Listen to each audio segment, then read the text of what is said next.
Working with Slide Master. Slide Master in PowerPoint is used to create the default layout and appearance of the slides in the presentation.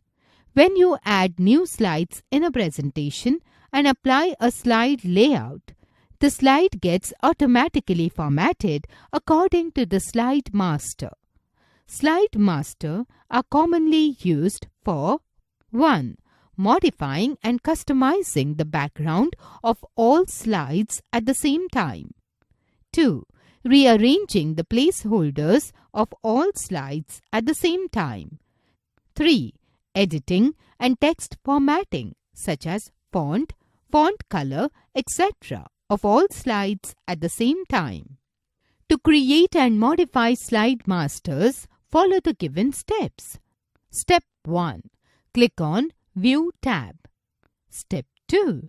Click on Slide Master command in Master Views group.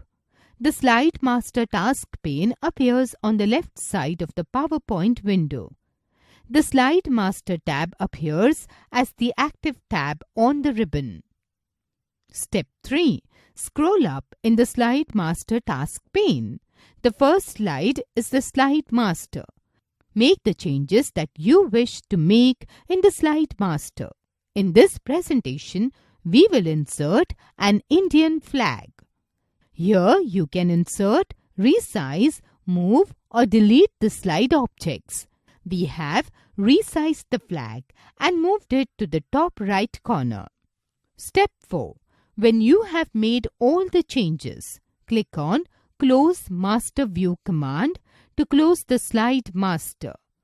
The changes that you have made appear on all the slides of your presentation.